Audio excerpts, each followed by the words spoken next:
मैं डॉक्टर मधु शर्मा, सहायक आचार्य संस्कृत, राजकीय कन्या महाविद्यालय 12,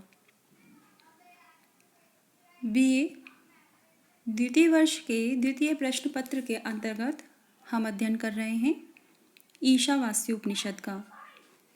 ईशावास्य उपनिषद में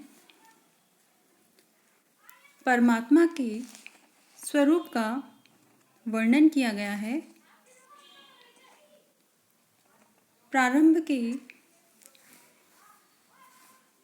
16 श्लोक मंत्रों का हमने अध्ययन किया।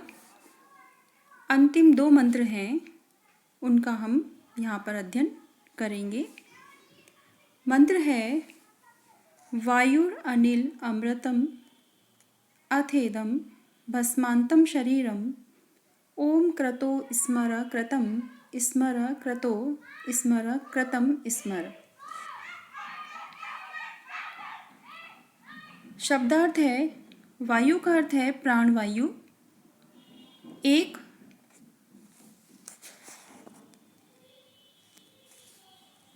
प्राणवायु जो शरीर में स्थित जो 5 प्रकार का वायु है, प्राण, अपान, समान, व्यान और उदान, यहाँ पर प्राणवायु का अर्थ है। अनिलम कारण रूप वायु, अमृतम अविनाशी तत्व, भस्मांतम भस्म होने तक रहने वाला, ओम नामक परमात्मा। ओम का अर्थ है ओम नामक परमात्मा। अथ और क्रतो कर्म करने वाले, स्मर याद करो।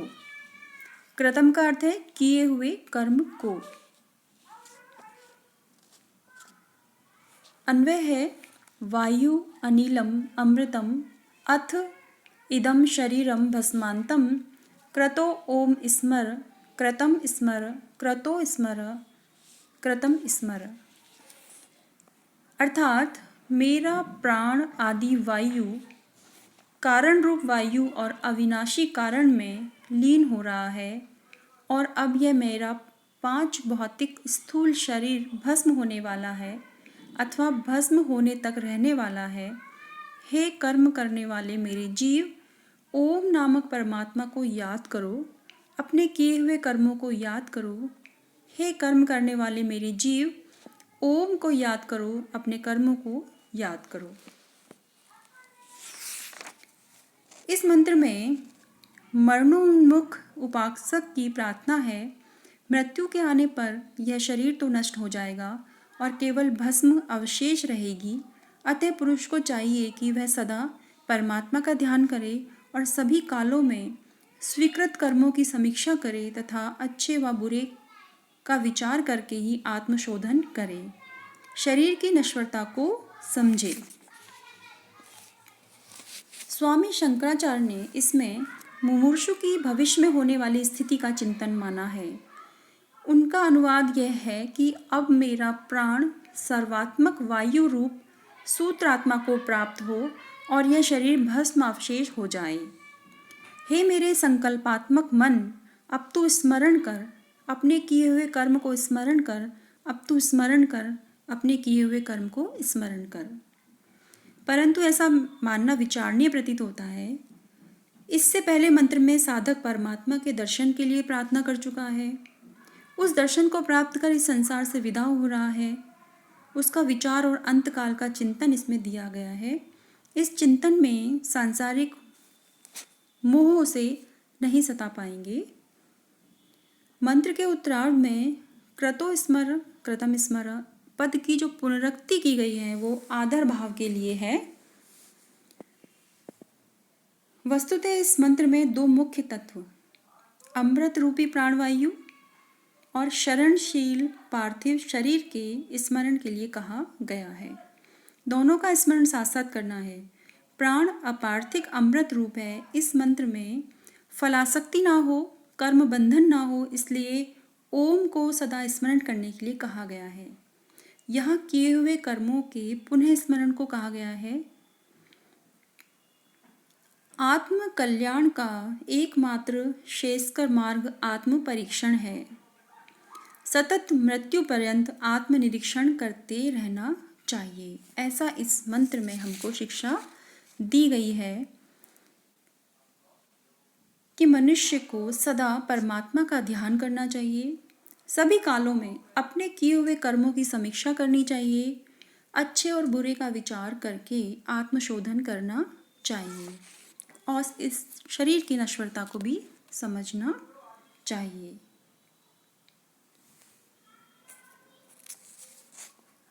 अंतिम जो मंत्र है ईशावास्योपनिषद का,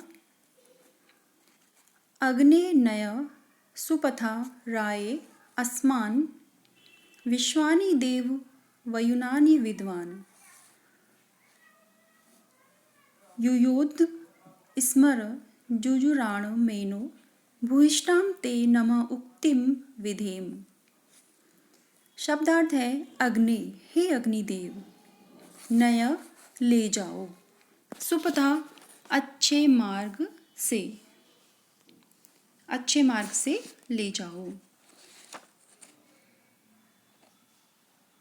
अस्मान हमको, राय धन के लिए, वयुनानी ज्ञान और कर्मों को, विद्वान जानते हुए, युयोधि का अर्थ है दूर कर दो, हटा दो, जुहुराणम कुटिल या घोर, भूयिष्ठाम बहुत अधिक मात्रा में, ते तुम्हारे लिए, विधेम करें, बोलें, नमः उक्तिम प्रणाम के वाक्य को बोलें। अन्वय होगा देव अग्ने विश्वानि वयुनानि विद्वान त्वम अस्मान राय सुपता नय अस्मत् जुहुराणम एनः युयोधि वयम ते भूयिष्ठाम नमः उक्तिम विधेम। अर्थात हे दिव्य स्वरूप परमात्मन, सब कर्मों और ज्ञान को जानते हुए तुम हमें धन अर्थात मोक्ष धन की प्राप्ति के लिए उत्तम मार्ग से ले जाओ, हमसे कुटिल घोर पाप को दूर कर दो, हटा दो, हम तुम्हारे लिए पुष्कल मात्रा में अर्थात बार बार प्रणाम के वाक्यों से परिचर्या करें, सेवा करें, अर्थात हम पुनः पुनः आपको नमस्कार करते हैं। आप हमें हमारे सब कर्मों और ज्ञान को जानते हुए हमें मोक्ष रूपी धन की प्राप्ति के लिए उत्तम मार्ग से ले जाओ। इस मंत्र में ईश्वर को अग्नि के रूप में स्मरण किया गया है और उसकी स्तुति की गई है। यहाँ सुपथ पर चलने की प्रार्थना है ताकि कभी भूल कर भी कुमार्ग पर पैर न पड़े। यहाँ सुपथ अर्थात उत्तम साधन से ऐश्वर्य प्राप्ति की प्रार्थना की गई है। साधन की पवित्रता पर जोर दिया गया है। उत्तम साधन से उत्तम फल की प्राप्ति होती है। अतः इस मंत्र में साध्य एवं साधन की एक रूपता का निर्देश प्रदान किया गया है। शंकराचार्य के अनुसार इस मंत्र का अर्थ है, हे अग्नि, हमें कर्म फल भोग के लिए सन्मार्ग से ले चलो। हे देव, तू समस्त ज्ञान और कर्मों को जानने वाला है, हमारे पाखंडपूर्ण पापों को नष्ट कर दे। हम तेरे लिए अनेकों नमस्कार करते हैं। इस प्रकार ये ईशावास्योपनिषद का जो ये अंतिम मंत्र है, इसमें उपासक या ज्ञानी या साधक अपने ज्ञान और जीवन की चरम सीढ़ी पर पहुंच जाता है। अतः वह परमेश्वर से मोक्ष दान की प्रार्थना करता है, उसके मार्ग की बाधाओं को निराकृत करना चाहता है। इस उपनिषद का जो प्रमुख केंद्र है वो सदाचार है। यह दर्शन एकमात्र व्यावहारिक और क्रियात्मक है। इससे अन्य उपनिषदों के यथार्थ ज्ञान के व्याख्याता उपदेशों को पढ़कर ही उपनिषदों को आत्मा, जीवन और मरण की शांति कहा गया है। इस प्रकार ईशावास्योपनिषद हमें महत्वपूर्ण प्रेरणा देता है। ज्ञान और कर्म दोनों का समान रूप से संतुलन हमें बताता है। हमारे जीवन के उद्देश्य को बताता है और हमें अंततः उसी ईश्वर में मिल जाना है। इसलिए अपने कर्मों को भी साधने की प्रेरणा देता है कि किस प्रकार हमें अपने कर्म करने चाहिए, हमें अपने कर्मों की समीक्षा करनी चाहिए, आत्मशोधन करना चाहिए।